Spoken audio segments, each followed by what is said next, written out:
আসসালামু আলাইকুম ওয়া রাহমাতুল্লাহি ওয়া বারাকাতুহু। ইন্নাল হামদালিল্লাহ নাহমাদুহু ওয়া নাস্তাঈনুহু ওয়া নাস্তাগফির ওয়া নাউযু বিল্লাহি মিন শুরুরি আনফুসিনা ওয়া সাইয়্যাতি আমালিনা। মান ইয়াহদিহিল্লাহু ফালা মুদিল্লা লাহু ওয়া মান ইউদ্লিলহু ফালা হাদিয়া লাহু। ওয়া আশহাদু আন লা ইলাহা ইল্লাল্লাহু ওয়াহদাহু লা শারীকা লাহু ওয়া আশহাদু আন্না মুহাম্মাদান আবদুহু ওয়া রাসূলুহু। আম্মা বা'দ। রব্বি ইশরাহ লি সাদরি ওয়া ইয়াসসির লি আমরি ওয়াহলুল উকদাতাম মিন লিসানি ইয়াফকাহু কাওলি। রব্বি জিদনি ইলমা, রব্বি জিদনি ইলমা। সম্মানিত আজকের ক্লাসে উপস্থিত সুপ্রিয় ভাই সকল, সম্মানিত বোন, প্রশংসা মাত্র মহান আল্লাহ তাবারক ওয়া তাআলার জন্য, যিনি আমাদের সকলকে ক্লাসে উপস্থিত হওয়ার তৌফিক দিয়েছেন, সুস্থ রেখেছেন। তারপর আমাদের সকলের প্রাণ প্রিয় নবী করিম মুহাম্মদ মুস্তাফা সাল্লাল্লাহু আলাইহি ওয়াসাল্লাম ওনার উপরে অসংখ্য শান্তি ধারা বর্ষিত হোক। আল্লাহুম্মা সাল্লি আলাইহি, আল্লাহুম্মা বারিক আলাইহি। আজকে আমরা ইনশাআল্লাহ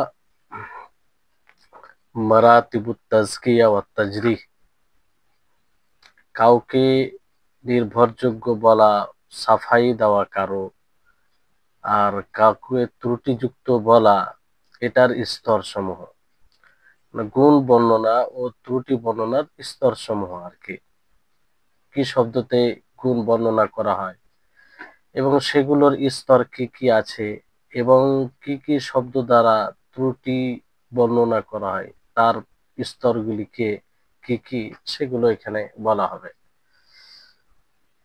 বলা হচ্ছে জাআলা সাখাওয়ী ফি শারহিল আলফিয়াতি ওয়া শাইখ আকরাম আস-সিন্দি ফি কিতাবিহি ইমআনুন নাযার বিশারহি শারহি নুখবাতিল ফিকর লিকুল্লি মিন আলফাজিল জারহি ওয়াত তা'তিল সিত্তা মারাতিব ওয়া হিয়া কামা ইয়ালি। এখানে বলা হচ্ছে যে ইমাম সাখাওয়ী তিনি আলফিয়ার ভাষ্যকার, আলফিয়ার শারাতে, আর শেখ আকরাম আস-সিন্দি তিনি ইমআনুন নাযার, যেটি নুখবাতুল ফিকরের ভাষ্যকার সারা, তাতে তিনি যারা ত্রুটির এবং ন্যায় পরায়ণের যে শব্দগুলো রয়েছে সেগুলোর 6টি স্তর বর্ণনা করেছেন। 6টি স্তর বর্ণনা করেছেন।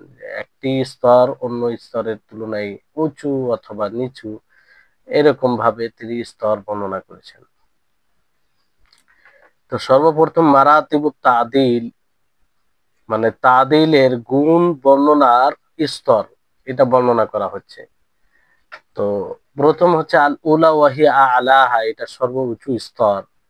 সেটা কি? আল ওয়াসফু বিমা দাল্লা আলাল মুবালাগাতি ওয়া উব্বিরা আনহু বিআফআল নাহু ফুলানুন আওসাকুন নাস আও আথবাতুন নাস আও ইলাইহিল মুনতাহা ফি যাবতি আও লা আ'রিফু লাহু নাযীরান আও নাহওয়া যালিক।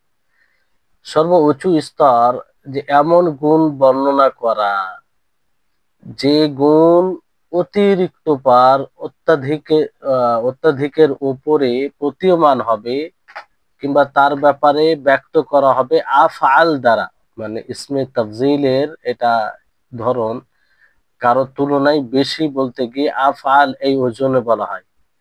যেমন ফুলানুন আও সাকুন নাস আও আসবাতুন নাস আও ইলাইহিল মুনতাহা ফি যাবত আও লা আরিফু লাহু নাযীরান। ফুলানুন আও সাকুন নাস মানে কি?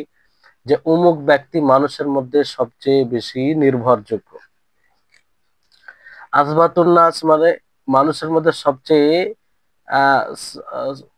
মুসবাত মানে ধীর। আসবাতুন নাস বলতে এটা যে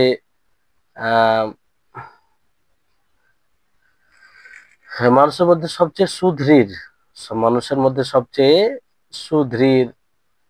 তারপরে আও ইলাইহিল মুনতাহা ফি যাবত মানে সংরক্ষণে একদম সর্বোচ্চ চূড়ায়, একদম শেষ সীমান্তে পৌঁছে গেছে, এরকম। আও লা আরিফু লাহু নাযীরান, যে আমি তার কোনো নজির পাই না, সমতুল্য পাই না, ওই রকম। তা এই ধরনের বাক্য দ্বারা যদি কারো তাদিল করা হয়, গুণ বর্ণনা করা হয়, তাহলে এটা সর্বোচ্চ স্তর হবে। আলাহা সর্বোচ্চ স্তর, মানে এরকম বলতে গেলে তো একদম সে হাই কোয়ালিটির, মানে গুণে ন্যায়পরায়ণতার এগিয়ে। জি, এটা একটা স্তর। দ্বিতীয় স্তর হচ্ছে সুম্মা সানিয়াতু নাহুন ফুলানুন লা ইউসালু আনহু, যে অমুক ব্যক্তি তার সম্পর্কে জিজ্ঞাসা করা যায় না, মানে সে এমন ব্যক্তি যে জিজ্ঞাসা করার প্রয়োজন নেই। এটা দ্বিতীয় স্তর। এটা কত নম্বর? দ্বিতীয় স্তর।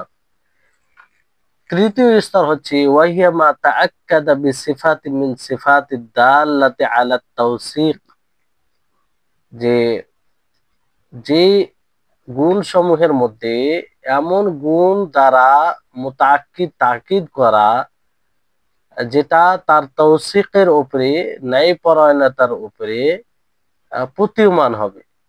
মানে একটা এমন গুণ বলা যে গুণটা ডবল ডবল করে বলা, দুবার তিনবার করে ওই গুণটাই বলা, মানে তাকিদ উদ্দেশ্য যেটা তার উপরে প্রমাণ হবে। যেমন সেকাতুন সেকা, সেকা মানে নির্ভরযোগ্য, কিন্তু ডবল ডবল করে যখন বলবে যে সেকাতুন সেকা, যে ইনি নির্ভরযোগ্য, নির্ভরযোগ্য তাকিদ হয়ে গেল। কিংবা আওসাবতু হুজ্জা, যে তিনি প্রমাণিত সুদৃঢ় এবং হজ্জা বা দলিল। তারপরে আও সাকতুন সেকাতুন জাবিতুন, সেকাও আবার জাবিত, এগুলো তাকিদ হয়। ডবল একটা বললেই যথেষ্ট ছিল, সেকা বললে নির্ভরযোগ্য, কিন্তু যখন সেকাতুন জাবিতুন বলা হলো তখন আরো তাকিদ হয়ে গেল বিষয়টা। বুঝতে পারলেন? তাহলে এইভাবে, এরকম ভাবে গুণ বর্ণনা করা হয় রাবীদের। তো এটা তৃতীয় স্তর। তাহলে এগুলো মনে রাখবেন। তো পরবর্তীতে এর সাথে এর হুকুম কি হবে বলা হবে। وأكثر ما وجد من ذلك قول ابن وعين حدثنا عمرو بن دينار وكان ثقة ثقة ثقة إلى أن قالها 9 مرات। যে আর এই ধরনের কথা ইবনে ওয়াইনার উক্তি পাওয়া যায়, যে তিনি বলেন আমর ইবনে দিনার আমাদেরকে বর্ণনা করেন, আর তিনি ছিলেন সেকাতুন সেকাতুন সেকাতুন, এইভাবে 9 বার তিনি বলেন। কতবার? 9 বার। তিনি নির্ভরযোগ্য নির্ভরযোগ্য নির্ভরযোগ্য নির্ভরযোগ্য, এইভাবে 9 বার বলেন। উদ্দেশ্য কি? তাকিদ করা যে হ্যাঁ তিনি নির্ভরযোগ্য, এতে কোনো সন্দেহ নেই। তো এটা যতবার বেশি বলবে ততবার, মানে এটা তার তাকিদের ক্ষেত্রে কাজে আসবে।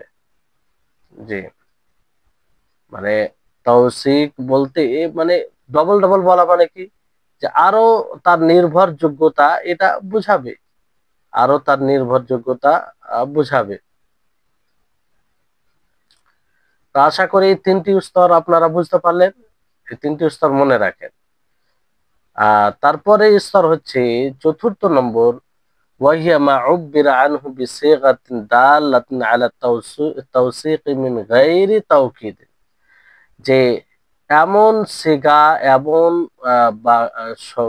শব্দ দ্বারা ব্যক্ত করা হবে যেটা রাবীর নির্ভরযোগ্যতার উপরে প্রতীয়মান হবে, কিন্তু তাকিদ হবে না, মানে ডবল করে বলা হবে না। যেমন পূর্বে বললেন সেকাতুন সেকাতুন এইভাবে, সেকাতুন যাবিতুন এইভাবে, এরকমটা হবে না, বরং একবারই বলা হবে। যেমন হুজ্জাতুন, ফুলানুন হুজ্জাতুন, যে অমুক হুজ্জাত প্রমাণিত, ফুলানুন সেকাতুন, অমুক সেকা নির্ভরযোগ্য, ফুলানুন সাবতুন, অমুক প্রমাণিত, এইভাবে। তো হুজ্জা আর হুজ্জা শব্দটা এটা বেশি শক্তিশালী সাব থেকে এটা বেশি শক্তিশালী। তো এটা হচ্ছে 4র্থ নম্বর স্তর। জি, 5ম নম্বর স্তর কি? যে এই কথা বলা যে ফুলানুন সাদুকুন আও মাকবুলুন আও লাইসা বিহি বাস আও লা বাসা বিহি ইনদা গায়র ইবনে মুঈন, যে অমুক সত্যবাদী, অমুক সত্যবাদী। 5ম স্তর রাবীদের ব্যাপারে যখন বলা হবে এইভাবে, যে অমুক সত্যবাদী কিংবা অমুক গ্রহণযোগ্য, মাকবুল মানে গ্রহণযোগ্য, লাইসা বিহি বাস অসুবিধা নেই, এরকম লাইসা বিহি বাস অসুবিধা নেই, আও লা বাসা বিহি ইনদা গায়র ইবনে, কিংবা লা বাসা বিহি ইবনে মুঈন ছাড়া অন্যদের নিকটে লা বাসা বিহি, এর যেটা অর্থ বোঝায় সে অর্থ এই পঞ্চম স্তরে পড়বে ইবনে মুঈন ছাড়া। ইবনে মুঈন ছাড়া তাহলে এগুলো স্তর, এগুলো আপনি যখন রাবিদের হুকুম লাগানো হয় তো সেক্ষেত্রে এগুলো শব্দ পাবেন। তো এই ধরনের শব্দ থাকলে এটাকে পঞ্চম স্তর মনে করতে হবে। তাহলে উপরে চারটি স্তর আপনাদের মনে আছে, ওই ক্ষেত্রে তাদের তুলনায় নিচে চলে আসছে। বদর বদর ইবনে জামা তিনি মুখতাসারে বলেন যে ক্বালা ইবনে মুঈন ইযা কুলতু ফির রাবি, আমি যখন রাবির সম্পর্কে বলবো লা বাআসা বিহি আও লাইসা বিহি বাআস ফাহুয়া সিকাতুন, তো ওনার দ্বারাই ওনার নিকটে এই পরিভাষাটি উনি যে অর্থে ব্যবহার করেন সেটা কি, উনি যখনই কোন রাবি বর্ণনাকারী সম্পর্কে বলবে লা বাআসা বিহি আও লাইসা বিহি বাস, তাহলে সেটাই সেকা হবে, কি হবে, সেকা। কিন্তু অন্যদের নিকটে তা নয়, অন্যদের নিকটে এই অর্থে নয়। ওয়াহাদা খাবর মিনহু আন নাফসি, আর ও উনার পক্ষ থেকে এটা যেমন মোকাদ্দমা ইবনু সলাতে এই কথাটি বলা হয়। জি, তাহলে পঞ্চম স্তর আপনারা জানলেন। ষষ্ঠম স্তর যেটা যারার নিকটে হয়ে যায়, মানে দোষ স্পষ্ট করে, মানে দোষ বর্ণনা করা আর নিকটে হয়ে যায়, সেটা কি, যে মা আশআরা বিল কুরবি মিনাত তাজরিহ, ত্রুটি বর্ণনা করার নিকটে, মানে ইঙ্গিত করে। ওয়াহু আদনাল মারাতি, আর এটা সবচেয়ে নিম্ন মানে স্তর। এখানে কিভাবে বলা হয়, যেমন ফুলানুন লাইসা বিবাঈদ আনিস সাওয়াব, যে অমুক ব্যক্তি সঠিক থেকে দূর নয়, অমুক ব্যক্তি সঠিক থেকে দূর নয়, এরকম শব্দ বলে করা। তারপরে আও শাইখুন, কিংবা বলা যে শেখ, আও ইউতাবার বিহি, হ্যাঁ যে তিনাকে গ্রহণ দেখা, মানে ধরা যায়। আও শেখুন ওয়াসাত, মধ্যবর্তী শেখ। আও রাওয়া আনহুন নাস, মানুষ তার থেকে বর্ণনা করে। আও সালিহুল হাদিস, হাদিস বর্ণনা করা উপযুক্ত। আও ইকতাবু হাদিসহু, অথবা তার হাদিস লেখা যায়, তার হাদিস লেখা যায়। অথবা এইভাবে বলবো মুকারিবুল হাদিস, হাদিসের নিকটবর্তী, হাদিসের নিকটবর্তী। আও সুয়াইলিহ, যে কিছু উপযুক্ত আর কি। আও সাদুকুন ইনশাআল্লাহ, কিংবা সত্যবাদী ইনশাআল্লাহ, ইনশাআল্লাহ সে সত্যবাদী। আও আরজু লা বাআসা বিহি, অথবা এইভাবে বলবে যে আমি আশা করছি যে অসুবিধা নেই। তো এই ধরনের বাক্য দ্বারা যদি কারো তাওসিক, কারো মানে কারো কোনো রাবির ক্ষেত্রে বলা হয়, তাহলে এটা ষষ্ঠম স্তরে আসবে, আর সবচেয়ে নিম্ন স্তর। আর এটা ত্রুটি বর্ণনার কাছাকাছি, কিন্তু মানে পুরোপুরি ওপরে যে পাঁচটি স্তর পড়লেন তার তার মতো নয়, ফলে এর হুকম আলাদা হবে, বুঝতে পারলেন। এবার আসুন হুকম। আল হুকম ক্বালা সাখাবী সুম্মা ইন্নাল হুকমা ফি আহলি হাযিহিল মারাতিব, এই যে আপনারা ছয়টি স্তর পড়লেন, এই স্তর, এই শব্দগুলো যাদের ব্যাপারে ব্যবহার হবে তাদের হুকুম কি, তাদের সম্পর্কে বললেন যে আল ইহতিজাজু বিআহলিল আরবাইল উওয়াল মিনহা ওয়া আম্মা আল্লাতী বা'দাহা ফাইন্নাহু লা ইহতাজ্জু বিআহাদিন মিন আহলিহা ওয়ালাকিন ইউকতাবু হাদিসু ওয়া ইখতাবার। ইমাম সাখাবী রাহিমাহুল্লাহ হুকম সম্পর্কে বলছেন যে প্রথম চারটি স্তর যে রয়েছে, প্রথম চারটি স্তর রয়েছে, সেই চারটি স্তর ওই রকম ভাবে যে রাবির সম্পর্কে ব্যবহার হবে, ওই রাবি দ্বারা হুজ্জাত নেওয়া যাবে, সেটা দলিল হবে, সেটা দলিল হবে। চারটি স্তর কি কি, প্রথমে যেমন আসবাতুন নাস বলা, আওসাকুন নাস বলা, হ্যাঁ, কিংবা আল মুনতাহা ফি যাবত বলা, এটা সর্বোচ্চ স্তর। আর দ্বিতীয় স্তর কি বলা হয়েছিল, দ্বিতীয় স্তর দ্বিতীয় স্তর বলা হয়েছিল যে অমুক ব্যক্তি, তার ব্যাপারে প্রশ্ন করা হয় না, মানে এমন ব্যক্তি তিনি উপযুক্ত যে প্রশ্ন করার প্রয়োজন নেই। তৃতীয় বলা হয়েছিল যে তাকিদের সাথে ডবল ডবল সেকাতুন সেকাতুন, কিংবা সাবতুন হুজ্জাতুন, এইভাবে। চতুর্থ যেটা বলা হয়েছিল যে তাকিদ ছাড়া, মানে ডবল ডবল করে বলা ছাড়া সেকাতুন দাবেতুন, তো এই 4টি স্তর সম্পর্কে ইমাম সাখাবী রাহিমাহুল্লাহ এর হুকম সম্পর্কে বলছেন যে এগুলো হুজ্জাত হবে, এগুলো দলিল হবে। আর ওয়া আম্মাল্লাতী বা'দাহা ফাইনাল লা ইউহতাজ বিআহদিন মিন আহলিহা, আর তারপরে যেটা আছে মানে পঞ্চম এবং ষষ্ঠম স্তর, তা দ্বারা হুজ্জাত নেওয়া হবে না, হুজ্জাত নেওয়া হবে না, দলিল দেওয়া যাবে না। কিন্তু তাদের হাদিসকে লিখা যায়, তাদের হাদিসকে লিখা যায়। আর যাচাই বাছাই করা যায়, যাচাই বাছাই করার পরে যদি দেখা যায় যে না হাদিস নেওয়ার মতো, তাহলে নেওয়া যেতে পারে। আর যদি মনে হয় যে হাদিস নেওয়ার মতো নয়, তো হাদিস নিতে হবে না। তো এই হচ্ছে এটা 5 নম্বর, পাঁচ পাঁচ পঞ্চম স্তরের ব্যাপারে বলা হলো যে এই পঞ্চম স্তরে কি বলা হলো? পঞ্চম স্তরে ফুলান সাদুকুন আও মাকবুল, যে উমুক সত্যবাদী, উমুক গ্রহণযোগ্য, অমুক অসুবিধা নেই, অমুক অসুবিধা নেই, লাইসা বিহি বা আসলা বা আসাবিহি।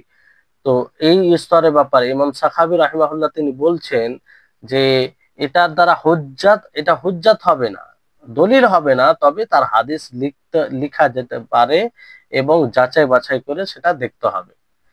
আর 6 নম্বর স্তরের কথা বলা যেটা হলো, 6 নম্বর স্তর, এতে এই যে রাবীদের সম্পর্কে এই ধরনের বাক্য ব্যবহার করা হবে, তো আহ এটাকে মানে পূর্বেই হুকুম লাগিয়ে দেওয়া হবে। আহ অনেকেই বলেছেন যে ফাল হুকমু ফি আহলিহা দুনা হুকমি আহলিল্লাতি ক্বাবলাহা, পূর্বে 5 স্তরের ব্যাপারে যেটা বলা হলো তার মধ্যে সে আসে না। আর কিছু লোক বলেছেন যে না, তার হাদিস লেখা যেতে পারে এতেবারের জন্য। কিসের জন্য? ইখতিবার মানে যাচাই, তাদের সংরক্ষণকে যাচাই বাছাই করার জন্য নয়। কারণ এদের ব্যাপারে স্পষ্ট, এদের ব্যাপারে স্পষ্ট যে এরা ওই রকম উপযুক্ত নয়। তো যাচাই বাছাইয়ের করার প্রয়োজন নেই। তবে এর হাদিস, এই ধরনের রাবির হাদিস লেখা যায় এই কারণে যে সেটা এতেবার হিসাবে কাম আসে। আর এতেবার মানে যে অন্য হাদিসের, অন্য দুর্বল হাদিসের সমর্থনে যদি থাকে, তাহলে তাকবিয়াত পৌঁছাবে। হ্যাঁ, মানে শক্তিশালী করবে, এরকম হিসাবে কাজে আসবে। জি,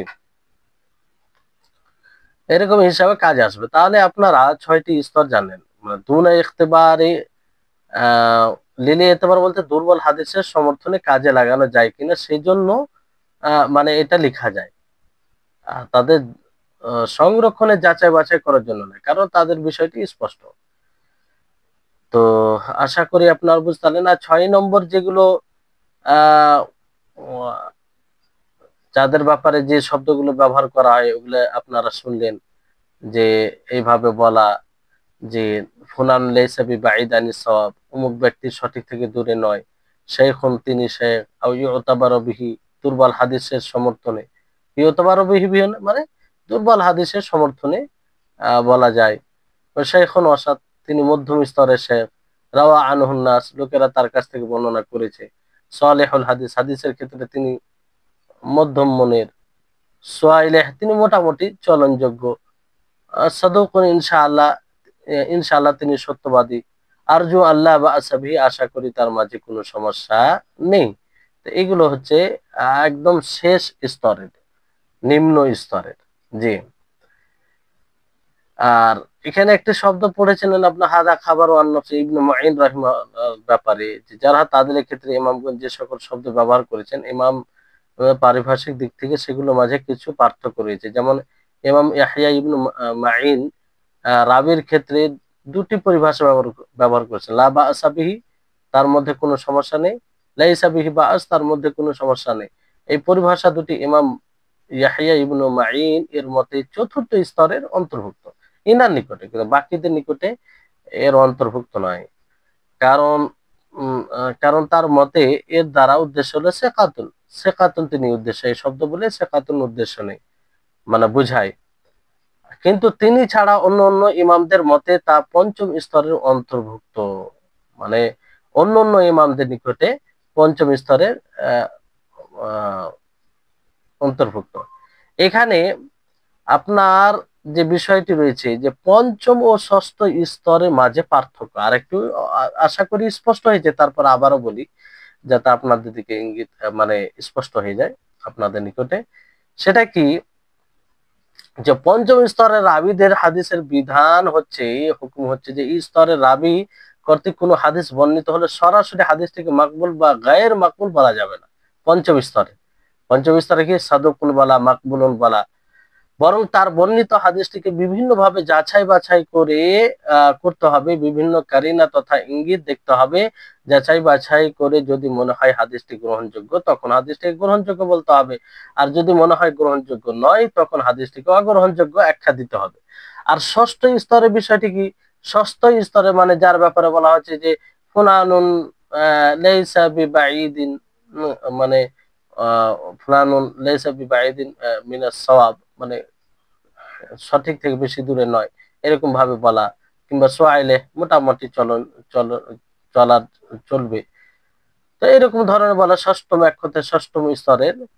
তো তাদের হাদিস সরাসরি দুর্বল বলে গণ্য হবে, দুর্বল। পঞ্চম স্তরে তা নয়, সরাসরি নয়, যাচাই বাছাইয়ের উপরে নির্ভর করে। কিন্তু ষষ্ঠম হাদিস, ষষ্ঠম স্তরের রাবি, তার হাদিস সরাসরি দুর্বল বলে গণ্য হবে, তবে তাদের হাদিসের সমর্থনে শাহিদ বা মোতাবে হাদিস পাওয়া গেলে হাদিসটি গ্রহণযোগ্য হতে পারে, অন্যথা অগ্রহণযোগ্য হবে। জি, এবার আসুন যে মারাতিবুল জারহ, তাহলে মারাতিবুল তাদিল গুণ বর্ণনার ক্ষেত্রে এই 6টি স্তর জানলেন, এবং 6টি স্তরের মধ্যে প্রত্যেকটি স্তরের আপনারা হুকুম এটাও জানলেন, হুকুমটাও জানলেন যে এই ক্ষেত্রে তার হুকুম কি হবে, এই ক্ষেত্রে তার হুকুম কি হবে। এবার ত্রুটি বর্ণনা করার, ত্রুটি বর্ণনার করার স্তরসমূহ এটাও জানতে হবে আপনাকে। এই ক্ষেত্রে কিছু স্তর রয়েছে, যেমন প্রথম স্তর, আর সবচেয়ে এটা মানে মন্দ স্তর, নিম্নতর স্তর এটা, যেটা প্রথম, যেটা একদম অতিরিক্ত উপরে বলবো, অতিরিক্ত বুঝাবে, ওয়াহি আসওয়াউহা, সেটা সবচেয়ে মন্দ, মা দাল্লা আলাল মুবালাগা, যেটা অত্যাধিকের উপরে প্রতীয়মান হবে, যেমন ফুলানুন আকযাবুন নাস, যে অমুক ব্যক্তি সবচেয়ে মানুষের মধ্যে সবচেয়ে বড় মিথ্যুক, আও ইলাইহিল মুনতাহা ফিল কাযিব, অথবা মিথ্যাই মানে শেষ সীমান্তে পৌঁছে গেছে, আও হুয়া রুকনুল কাযিব, অথবা মিথ্যার একটি খুঁটি, স্তম্ভ, আও মাদিনাহু, অথবা মখজান, মানে মিথ্যার একটি খাজানা বলতে পারেন, এরকম ভাবে শব্দ বলা। তো এই ধরনের শব্দ দ্বারা কারো ত্রুটি বর্ণনা করা, তো এটা বলা মানে কি একদম সে নিম্নতর, মানে এতে যে অতিরিক্ত ভাবে সে মিথ্যা কথা বলে, তার গ্রহণ করাই যাবে না কোনো মতে। তো এটা একটা স্তর, প্রথম স্তর। আর দ্বিতীয় স্তর হচ্ছে মা দুনা যালিক, তার চেয়ে একটু নিচে হবে, মানে ওই অতটা নিম্নে হবে না, তার চেয়ে একটু উপরে হবে। ওয়াইন ইস্তামালাত আলাল মুবালাগা, এটাও যদি অত্যাধিকটা বলবে, বুঝাবে কিংবা শামিল করবে, যেমন ফুলানুন দাজ্জাল, ফুলানুন দাজ্জাল, অমুক ব্যক্তি দাজ্জাল, মানে অতিরিক্ত বুঝাচ্ছে, কিন্তু প্রথম যেটা স্তর বলা হলো ওই তুলনায় কম। কিংবা এইভাবে বলা হবে ফুলানুন কাযযাব, ফুলানুন কাযযাব, যে অমুক ব্যক্তি মিথ্যুক, বড় মিথ্যুক, কাযযাব মানে বলা যে খুব মিথ্যা কথা বলে, আও আদাউন, কিংবা হাদিস রচনাকারী, জাল হাদিস রচনাকারী, ওয়াকাদা ইয়াদাউল হাদিস আও ইয়াকদিব, তো সে হাদিস রচনা করবে এবং মিথ্যা কথা বলবে, কি বলবে, মিথ্যা কথা বলবে। তো এটা দ্বিতীয় স্তর। তৃতীয় স্তর বলা হয়েছে যার, যে রাবির ব্যাপারে বলা হয় ফুলানুন মুত্তাহাম বিল কাযিব, যে অমুক ব্যক্তি তাকে মিথ্যার দোষে দুষ্ট করা হয়েছে, মানে মিথ্যার অপবাদ, মিথ্যা সাব্যস্ত হয়েছে। আবিল ওয়াদ, কিংবা সে হাদিস বানায়, জাল হাদিস বানায়, আও ইয়াসরিকুল হাদিস, অথবা হাদিস চুরি করে, আও সাকিত, সাকিত মানে বর্জিত, মাতরুক বলতে পরিত্যাজ্য, হালিক মানে হালাক হয়ে গেছে, সে ধ্বংস হয়ে গেছে, আও জাহিবুল হাদিস, তার হাদিস বিনাশকারী, হাদিস বিনাশকারী, আও তারাকুহু, এবং লোকেরা তাকে ছেড়ে দিয়েছে, আও লা ইউতাবারু বিহি, মানে তাকে দুর্বল হাদিসের সাথে সমর্থনও গ্রহণ করা হয় না, আও লাইসা বিসিকা, সেকা নয়, সে সেকা নয়, তো এই ধরনের শব্দ দ্বারা বাক্য দ্বারা যদি কোনো রাবির ব্যাপারে বলা হয় তাহলে এটা তৃতীয় স্তর হবে। কত নম্বর স্তর? তৃতীয়। চতুর্থ স্তর হচ্ছে ফুলানুন রুদ্দা হাদিসু, অমুক রাবি তার হাদিসকে প্রত্যাখ্যান করা হয়, আও মারদুদুল হাদিস, তার হাদিস প্রত্যাখ্যাত, আও দাঈফুন জিদ্দান, অথবা অমুক রাবি একদম দুর্বল, প্রবল দুর্বল, আও ওয়াহিন বিমার, একদম মানে দুর্বল, আও তারাহুহু, মানুষেরা তাকে ছুঁড়ে ফেলেছে, আও লা ইউক্তাব হাদিসু, তার হাদিস লেখা যায় না, আও লা তাহিল্লুর রিওয়ায়া আনহু, তার কাছ থেকে রিওয়ায়াত করা হালাল নয়, আও লাইসা বিশাইইন ইনদা গায়রি ইবনে মাঈন, অথবা ইবনে মাঈন ব্যতীত অন্যদের নিকটে লাইসা বিশাইইন বলা, যে কিছুই নাই, সে লাইসা বিশাইইন বলা হয়। এটা চতুর্থ স্তর। এরকম ধরনের কথা কোন বর্ণনাকারীর ব্যাপারে বলা হলে এটা চতুর্থ স্তর হবে। তো ইমাম শাখাবি রাহিমাহুল্লাহ তিনি বলছেন, ক্বালা শাখাবি ফি শারহিল আলফিয়াতি, যে আলফিয়ার ভাষ্যকারে তিনি বলেন, ক্বালা ইবনুল কাত্তান, ইবনুল কাত্তান বলেন, আন্না ইবনে মাঈন ইযা ক্বালা ফির রাবি, যে ইবনে মাঈন যখন রাবি সম্পর্কে বলেন, বর্ণনাকারী সম্পর্কে বলেন, লাইসা বিশাইইন, তো তিনি এই দ্বারা যে যেটা বোঝায় যে ইউরিদু আন্না আহাদিসাহু কালিলা, যে তার হাদিস সমূহ অনেক কম। আহ তো এটা ওনার খাস এটা পরিভাষা ইবনে মাঈন। বাকি অন্যরা মানে তার হাদিস গ্রহণযোগ্য হবে না এরকম ভাবে ব্যবহার করে। যেমন চতুর্থ স্তরে এটা শুনলেন। পঞ্চম স্তর কি, যে কারো কোনো রাবির ব্যাপারে, বর্ণনাকারীর ব্যাপারে বলা যে ফুলানুল্লাহ ইউহতাজ্জু বিহি, অমুক ব্যক্তি তার দ্বারা দলিল দেওয়া যাবে না, আও দাআফুহু, মানুষেরা তাকে দুর্বল বলে আখ্যায়িত করেছেন, আও মুজতারিবুল হাদিস, হাদিসে বিশৃঙ্খলকারী, আও দাঈফুন, দুর্বল, আও লাহু মা ইউনকার, অথবা তার জন্য যা ইনকার করা হয়, মুনকার মানে আও লাহু মানাকির, কিংবা তার মুনকার হাদিস অনেক রয়েছে, কিংবা মুনকারুল হাদিস ইমাম বুখারী ছাড়া অন্যদের নিকটে। তো এখানে বিষয়টি হচ্ছে ওয়াহিন মাররা মানে একেবারে দুর্বল, আর মুস্তারিবুল হাদিস মানে অথবা বিশৃঙ্খলা পূর্ণ হাদিস বর্ণনাকারী, আও লাহু মা ইউনকার, অথবা তার এমন কিছু বর্ণনা আছে যা প্রত্যাখ্যান করা হয়, আও লাহু মানাকির, অথবা তার কিছু প্রত্যাখ্যাত বর্ণনা আছে, আও মুনকারুল হাদিস, অথবা হাদিসের ক্ষেত্রে তিনি প্রত্যাখ্যাত, ইমাম বুখারী ছাড়া। কারণ ইমাম বুখারী রাহিমাহুল্লাহ তিনি এই শব্দটি অন্য অর্থে ব্যবহার করেন, অন্য অর্থ তিনি বোঝায় এই শব্দ মুনকার শব্দ দ্বারা, মুনকারুল হাদিস শব্দ দ্বারা, কিংবা মানাকির। হাফিজ যাহাবি রাহিমাহুল্লাহ তিনি মিজানে বলেন, তার একটি বই তারজুমাতু আব্বান ইবনে জাবালা আল কুফি ওয়া সুলাইমান বিন দাউদ আল ইয়ামামি, ইনাদের তর্জমাই মানে ইনাদের পরিচয় দিতে গিয়ে বলেন যে আন্নাল বুখারী ক্বালা কুল্লু মান কুলতু ফিহি, যে ইমাম বুখারী রাহিমাহুল্লাহ তিনি বলেন যে প্রত্যেক ওই রাবি বর্ণনাকারী যার ব্যাপারে আমি বলেছি মুনকারুল হাদিস, লা তাহিল্লু রিওয়ায়া আনহু, লা তাহিল্লু রিওয়ায়া আনহু, মানে এখানে বলে কুল্লু মান কাল্লাত,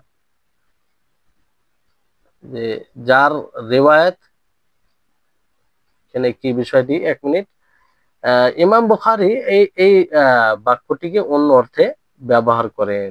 ইমাম বুখারী, তো হাফিজ যাহাবি বলেন যে আহ সুলাইমান ইবনে দাউদ আর আবান ইবনে জাবল আল কুফি ইনাদের ব্যাপারে বলতে গিয়ে যে ইমাম বুখারী বলেছেন কুল্লু মান কুলতু ফিহি, যার ব্যাপারে আমি বলবো মুনকারুল হাদিস, হাদিসের ক্ষেত্রে প্রত্যাখ্যাত, লা তাহিল্লু রিওয়ায়া আনহু, তার কাছ থেকে বর্ণনা করা হালাল নয়, তার কাছ থেকে বর্ণনা করা হালাল নয়। মানে মুনকারুল হাদিস যদি ইমাম বুখারী বলেন তার মানে তার কাছ থেকে রিওয়ায়াত করা হালাল নয়, তার কাছ থেকে রিওয়ায়াত করা যাবে না। এটা ইমাম বুখারীর নিকটে, যা অন্যদের নিকটে এই অর্থ নয়, অন্যদের নিকটে এই অর্থ নয়। তারপরে 6 নম্বর স্তর হচ্ছে যেটা সবচেয়ে হালকা আর কি, ওয়াহি আসহালুহা, সবচেয়ে হালকা, ফুলানুন ফিহি মাকাল, যে অমুক ব্যক্তি তার ব্যাপারে সমালোচনা কথা রয়েছে, আও আদনা মাকাল, ন্যূনতম কথা বলা হয়েছে, আও ইনকার মাররাতান ওয়া ইউরাফু ওয়া ইউরাফ উখরা, কিংবা কখনো তার ই করা হয়েছে, আও লাইসা বিযালিক, এই শব্দটা লাইসা বিযালিক, যে এরকমটা নয়, এরকমটা নয়।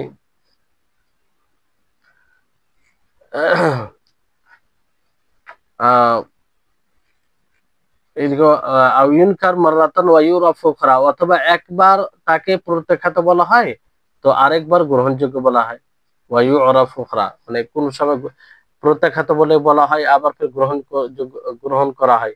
আও লাইসা বিদাক, অথবা তিনি এমন একটা শক্তিশালী নন, আও লাইসা বিল কবি, যে তিনি শক্তিশালী নন, আও লাইসা বিল মতিন, অথবা তিনি মজবুত নন, আও লাইসা বিহুজ্জা, অথবা দলিলের উপযুক্ত নন, আও লাইসা বিউমদা, অথবা ভরসাযোগ্য নয়, আও লাইসা বিল হাফিজ, অথবা হাফিজ নন, আও ফিহি শাই, অথবা তার মধ্যে কিছু সমস্যা আছে, আও ফিহি জাহালা, অথবা তার মধ্যে অপরিচিতি আছে, আও সাইয়ুল হিফজ, অথবা তিনি মুখস্থের ক্ষেত্রে দুর্বল, আও লাইয়ুল হাদিস, অথবা হাদিসের ক্ষেত্রে তিনি দুর্বল, আও ফিহি লিন, অথবা তার মধ্যে দুর্বলতা আছে।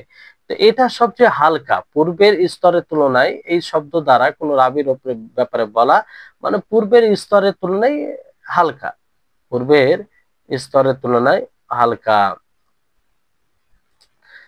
তারপরে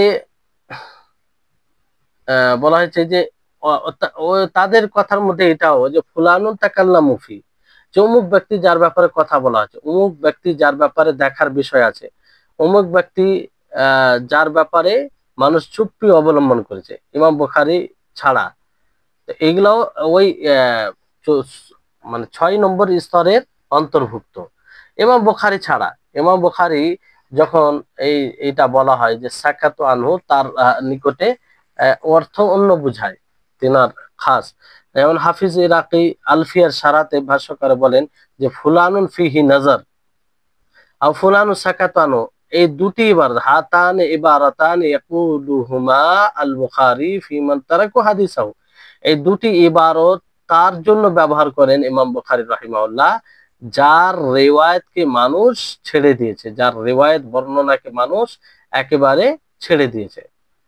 তো ইমাম বুখারী ছাড়া যারাই ব্যবহার করেছেন ওই ষষ্ঠ স্তরে পড়বে।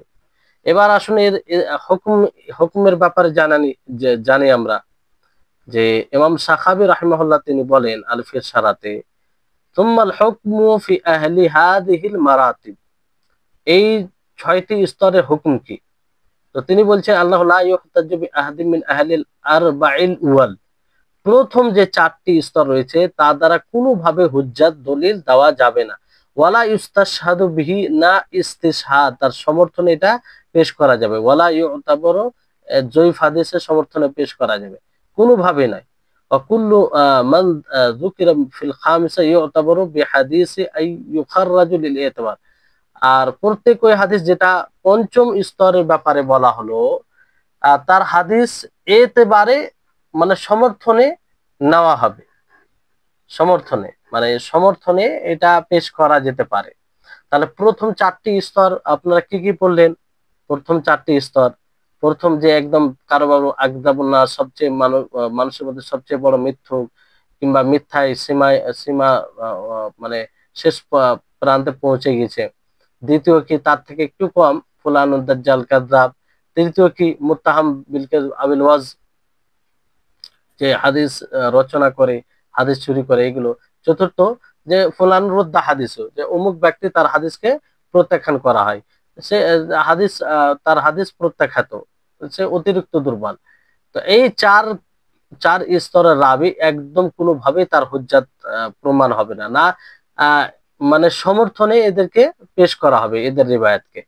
কিন্তু পঞ্চম কি বলা হলো আপনাদেরকে, যে এরকম ভাবে বলা ফুলানুন লা ইউহতাজ্জু বিহি, যে অমুক ব্যক্তি তার দ্বারা দলিল দেওয়া যাবে না, কিংবা তাকে মানুষ জয়ীফ বলেছেন, কিংবা হাদিস বিশৃঙ্খলা পূর্ণ হাদিস বর্ণনাকারী বলেছেন। তো তো এইভাবে যদি বলা হয় এদের রিওয়ায়াত সমর্থনে বলা যেতে পারে, সমর্থনে বলা যেতে পারে। জি, তো সমর্থনে বলা যায় ইখরাজু, তাদের হাদিস দুর্বল হাদিসের সমর্থনের জন্য বর্ণনা করা হবে, দুর্বল হাদিসে, দুর্বল হাদিসে। তারপরে আসুন যে তারপর প্রশ্ন বলি, আর যেটা 6 নম্বর হুকুমের ব্যাপারে, ষষ্ঠম হুকুম আপনার এখানে তো থাকা দরকার, আহ, ষষ্ঠম হুকুম। তো ষষ্ঠ মিনিট, আপনাদের ওই ষষ্ঠম বইয়ে দেখেন তো ষষ্ঠম হুকুমের ব্যাপারে কিছু। এক মিনিট, হ্যাঁ, আচ্ছা আচ্ছা, ওই বাংলাতে আরবিতে ওটা মানে ঘটেছে যে কুল্লু মান যুকিরা ফিল খামিসাতে, এখানে খামিসা নির্ধারিত করে বলা হয়েছে। তো আহ, পঞ্চম স্তরের ব্যাপারে তো এখানে স্পষ্ট, ষষ্ঠম হুকুমে একই হবে, মানে ষষ্ঠম যেহেতু ষষ্ঠম যেটা স্তর সেটা তো তার চেয়ে আরো হালকা, পঞ্চমের তুলনায় আরো হালকা। হ্যাঁ, জি। তো এবার তারপরে যে বিষয়টি শুরু হচ্ছে আপনার, কিছু প্রশ্ন রয়েছে, তো প্রশ্নগুলো আর আমি জিজ্ঞাসা করছি না, আপনারা দেখে নেবেন। তারপরে যে বিষয়টি শুরু হচ্ছে যে মারিফাতুল আসমা ওয়াল কুনা ওয়াল আনসাব ওয়াল আলকাব ওয়াল মাওয়ালি, যে নাম, উপনাম, সম্বন্ধীয় নাম, উপাধি এবং মাওয়ালির পরিচয়। কারণ এগুলো বড় ভূমিকা রাখে একজন রাবীর পরিচয়ে, এগুলো বলা হয়। কেউ ধরেন যে উপনামেই পরিচিত, কেউ আবার সম্বন্ধীয় নামে পরিচিত, কেউ আবার উপাধিতে পরিচিত, কেউ আবার মাওয়ালির এতে পরিচিত। তো এই বিষয়টি বুঝতে হবে যারা বিশেষ করে রাবিদের ব্যাপারে জানতে চাইবে, কিংবা এই বিষয়ে বই পড়লে এগুলো বিষয় স্পষ্ট থাকতে হবে, না হলে বুঝতে সমস্যা হবে। তো এখানে বলা হচ্ছে যে মিম্মা তামাসসুল হাজা ইলাইহি, যে এর প্রয়োজন পড়েছে আহ মানে রাবিদের উপনাম জানার, রাবিদের নাম জানার এবং বর্ণনাকারী, কারণ কি হয় যে লিআন্না রাবি কাদ ইযকারু বিইসমিহি তারাতান ওয়া বিকুনিয়াতিহি তারাতান, যে বর্ণনাকারী কখনো তার নাম বর্ণনা করা হয়, শুধু নাম বলা হয়, কখনো শুধু উপনাম বলা হয়। তো যারা জানে না কি মনে করে, ফায়াজুন্না মাল্লা মা'রিফাতা লাহু বিযালিকা আন্নাহুমা শাখসান, যারা জানে না তারা এটা মনে করে যে দুইজন ব্যক্তি, দুইজন ব্যক্তি, অথচ বাস্তবে দুইজন ব্যক্তি নয়, একজন ব্যক্তি। হয়তো কোনো সময় তার উপনামে বলা হয়েছে, আর কোনো সময় তার নামে বলা হয়েছে, একজনই ব্যক্তি। তো এটা জানা থাকলে এই ধারণা আসবে না, কিংবা এত বড় ভুল হবে না। আর জানা না থাকলে এত বড় ভুল হওয়ার আশঙ্কা আছে, কিংবা হওয়াটাই স্বাভাবিক না জানা থাকলে। এমনি বাহ্যিক দিক দিয়ে মনে হবে দুজন ব্যক্তি, কিন্তু আসলে দুজন নয়। তো এর কিছু প্রকার রয়েছে, যেমন একটি প্রকার হচ্ছে যে মানিশ তাহারা ইসমিহি দুনা কুনিয়াতি আও আকস যালিক, যে যে ব্যক্তি, যে বর্ণনাকারী নাম দ্বারা প্রসিদ্ধতা লাভ পাবে উপনাম ছাড়া, মানে নামে সে পরিচিত হবে মানুষের কাছে, কিংবা এর বিপরীত যে উপনামে পরিচিত হবে, নামে নয়। যেমন তালহা বিন উবাইদুল্লাহ, আব্দুর রহমান ইবনে আউফ, হাসান ইবনে আলী, তাদের প্রত্যেকের কুনিয়ত কি আবু মোহাম্মদ, প্রত্যেকের কুনিয়ত আবু মোহাম্মদ, প্রত্যেকের কুনিয়ত। আর এরকম ভাবে আবু ইদ্রিস আল খাওলানি ইসমুহু, তা আবু ইদ্রিস আল খাওলানি এটা এতে পরিচিত, কিন্তু তার নাম কি আইদুল্লাহ, আইদুল্লাহ। ও আবু ইসহাক আস-সাবিঈ, এর নাম হচ্ছে আমর, এর নাম হচ্ছে আমর, কি নাম। তো আবু ইসহাক আস-সাবিঈ এতে মানে মানুষের কাছে পরিচিত। হঠাৎ করে আমর শুনলে মানুষ ভাববে, না জানলে, যে এটা অন্যজন ব্যক্তি, অন্য এক ব্যক্তি। এটা এক প্রকার। দ্বিতীয় প্রকার হচ্ছে যে যার নাম ও কুনিয়ত, মান ইসমুহু ওয়া কুনিয়তুহু, যার নাম ও কুনিয়ত, যেমন আবু বিলাল আল আশআরি আন শারিক ওয়া আবি হুসাইন আন আবি হাতিম আর রাজি ক্বালা কুল্লু মিনহুমা ইসমি কুনিয়তি। প্রত্যেকে, দুজনের মধ্যে প্রত্যেকে আমার কুনিয়তের, ইসমাই কুনিয়তি মানে কুনিয়তি উপনাম। উপনাম এখানে বলা হচ্ছে যে যে নামে প্রসিদ্ধ উপনামে নয়, অথবা ঠিক এর উল্টা, এটা তো বুঝলেন। আর দ্বিতীয়টা হচ্ছে যে যার নামটাই উপনাম, যার নামটাই উপনাম, মানে আসলে মানে উপনাম, যে মানে নামটাই উপনাম, মানুষ মনে করবে উপনাম কিন্তু উপনাম নয়। যেমন শরীক থেকে বর্ণনা আবু বেলাল আল আশআরি এবং আবু হাতিম আর রাজি থেকে বর্ণনাকারী আবু হাসিন, আহ তার দুইজন বলেছেন আমার নামটাই আমার উপনাম, উপনাম, যে ওনাদের নামটাই হচ্ছে উপনাম। তো অনেকে কি ভাববে যে এটা উপনাম, কিন্তু অথচ তার উপনামটাই হচ্ছে নাম, উপনামটাই হচ্ছে নাম। তারপরে তৃতীয় যেটা এখানে প্রকার বলা হয়েছে যে যার নামে দ্বিমত হবে, যার নামে দ্বিমত হবে, এরকম রাবি বর্ণনাকারী আছে। যেমন প্রসিদ্ধ একজন সাহাবী আবু হুরায়রা রাদিয়াল্লাহু তাআলা আনহু, আপনারা জানেন। তো ওনার নামে প্রবল ইখতিলাফ রয়েছে, ওনার নাম ও ওনার বাবার নামে 30টি উক্তি রয়েছে। ওলামাদের 30টি, মুহাদ্দিসিনদের 30টি উক্তি রয়েছে ওনার নাম ও বাবার নামে। তো সবচেয়ে মশহুর যেটা নাম উনার, সেটা হচ্ছে আব্দুর রহমান ইবনু সাখর, আব্দুর রহমান ইবনু সাখর। তো পরিচয়, এবার উনি আবু হুরায়রা নামে পরিচয়, পরিচিত মানুষের কাছে। যদি এটা না জানে কেউ, হঠাৎ করে যদি আব্দুর রহমান ইবনু সাখর শুনে, তাহলে কি ভাবে যে এটা ইনি আরেকজন ব্যক্তি, আরেকজন ব্যক্তি। চতুর্থ প্রকার হচ্ছে যার উপনামে দ্বিমত হবে, শুধু উপনামে মানে ইখতিলাফ হবে।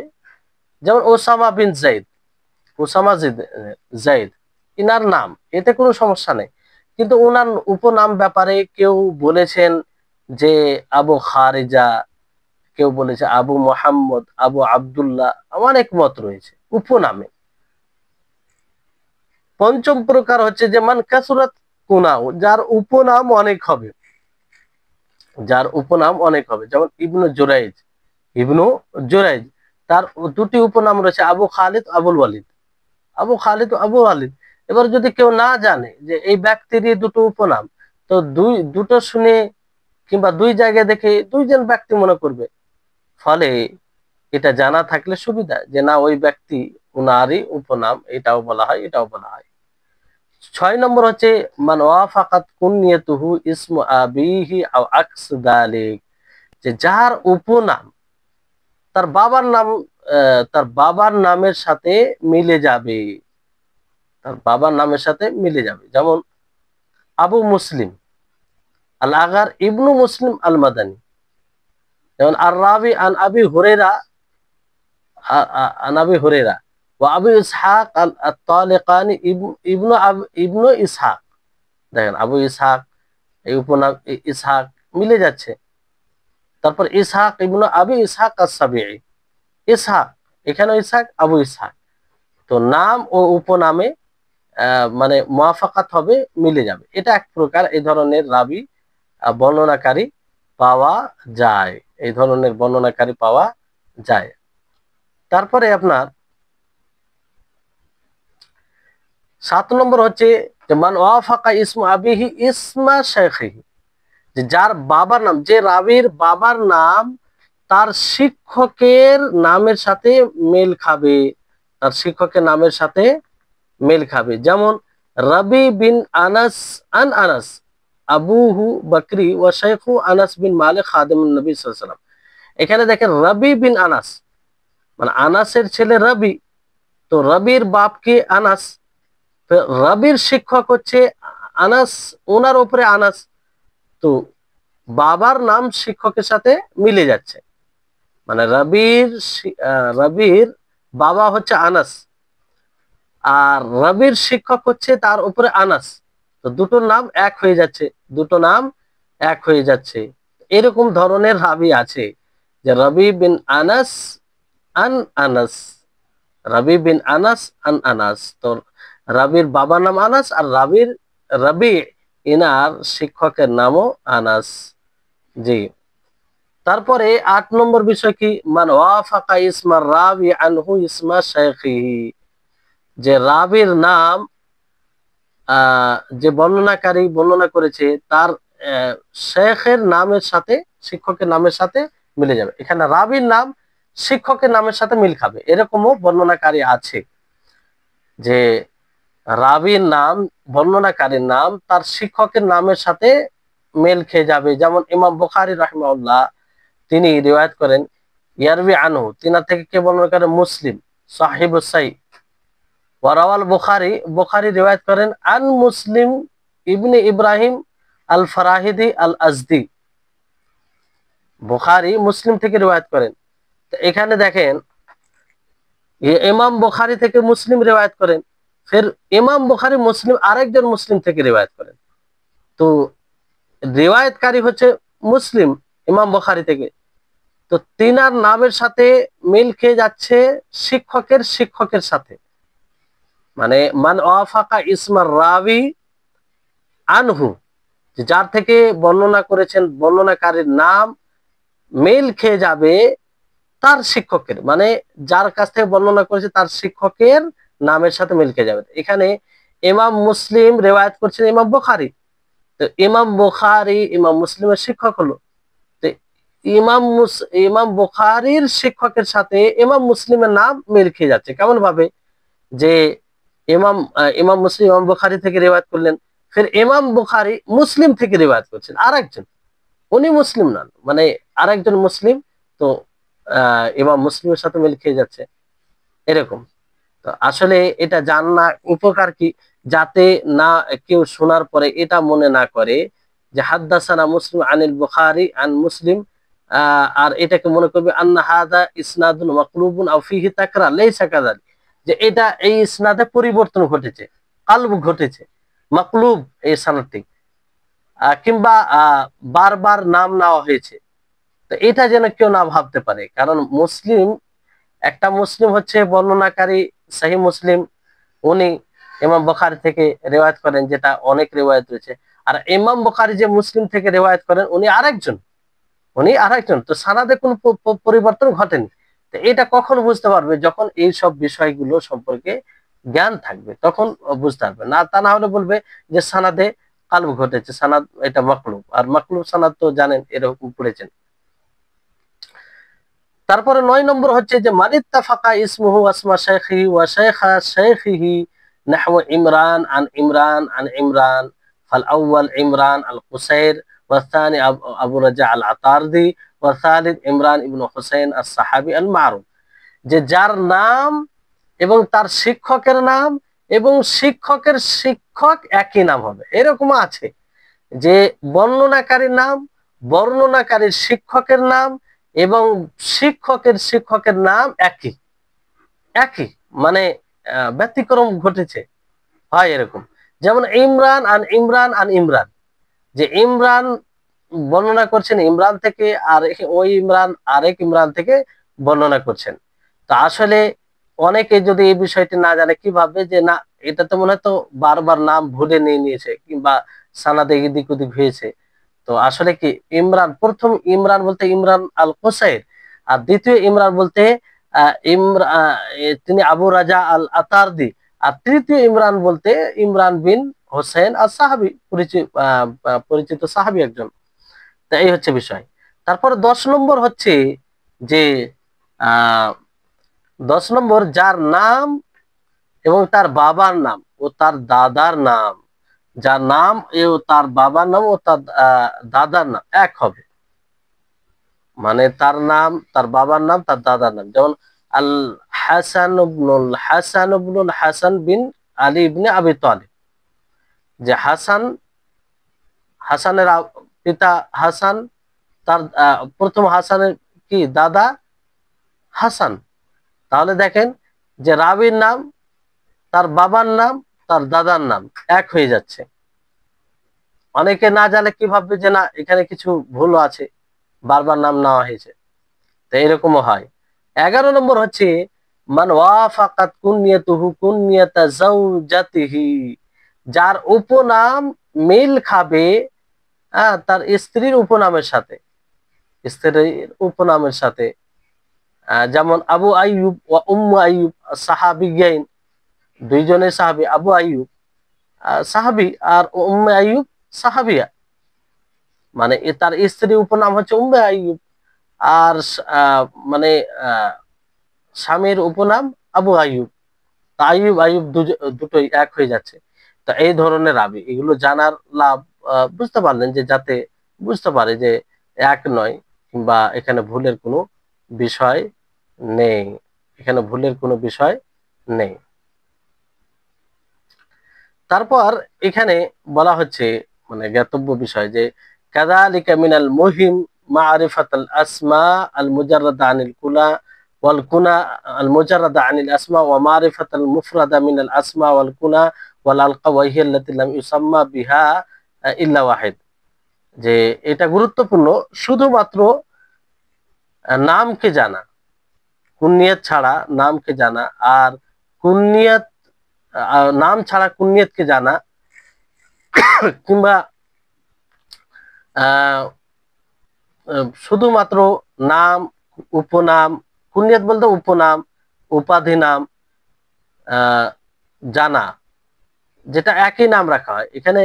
আসলে বিষয়টি এরকম যে যে এটা একটা গুরুত্বপূর্ণ বিষয় যে উপনাম বিহীন নাম সম্পর্কে জানা, যেটা মানে এমন নাম আছে যে উপনাম নেই, এবং নামবিহীন উপনাম সম্পর্কে জানা, নামবিহীন উপনাম সম্পর্কে, যে নাম নাই কিন্তু শুধু উপনাম, এবং একক নাম ও একক নাম, উপনাম, উপাধি সমূহ জানা।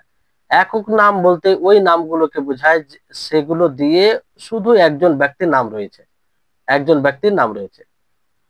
তো একক নাম সমূহের মধ্যে অন্যতম হলো আহমদ ইবনু উজিয়ান এবং সান্দার মাওলা জাম্বাল জুজামি। এখানে আরবিটা আহমদ ইবনু উজিয়ান ওয়াসান্দার, এটা মানে সিনের ফাতার সাথে জাম্বা আল জুজামি। আর শুধুমাত্র উপনাম রয়েছে যেমন আবুল আশরা, তার নাম হচ্ছে ওসামা, বা আবুল ওবায়দিন, ওবায়দাইন তাসনিয়া যেমন ভাবে পড়া হয় কিংবা তাসগীর বলা হয়। তো তার নাম কি মুআবিয়া বিন সাবিরা, আব্দুল্লাহ ইবনে মাসউদের ছাত্রদের মধ্যে পড়ে। আর উপাধিদের মধ্যে সম্বন্ধীয় মানে উপাধি নাম যেমন সাফিনাত মাওলা রাসূলুল্লাহ সাল্লাল্লাহু আলাইহি ওয়াসাল্লাম, ইসমু উমাইর ও মাহরান ও সালেহ। আর এই ছাড়াও বলা হয়েছে যেমন সাহনুন, তার নাম হচ্ছে আব্দুল সালাম ইবনু সাঈদ আল কায়রওয়ানি, আব্দুল সালাম ইবনু সাঈদ আল কায়রওয়ানি। তো এগুলো বিষয় রয়েছে ইনশাআল্লাহ, ফের পরবর্তী ক্লাসে এই বিষয়টি আরো এখান থেকে মানে এখান থেকে তার জ্ঞাতব্য বিষয় থেকে পড়ানো হবে আগামী ক্লাসে ইনশাআল্লাহ। তো আজকের মতো এখানেই যথেষ্ট, ইনশাআল্লাহ আগামী ক্লাস হবে। আর আর কয়েকদিন ক্লাস হবে, তার মধ্যে ইনশাআল্লাহ শেষ হয়ে যাবে, এই সপ্তাহে আশা করি শেষ হয়ে যাবে। আল্লাহ তাবারক ওয়া তাআলা আমাদেরকে পড়ার প্রতি ধৈর্যশীল হওয়ার তৌফিক দান করেন, আর আমাদের ইলম এ বারাকা দান করেন। ওয়া আখির দাওয়ানা আনিল হামদুলিল্লাহি রাব্বিল আলামিন। আসসালামু আলাইকুম ওয়া রাহমাতুল্লাহি ওয়া বারাকাতুহু।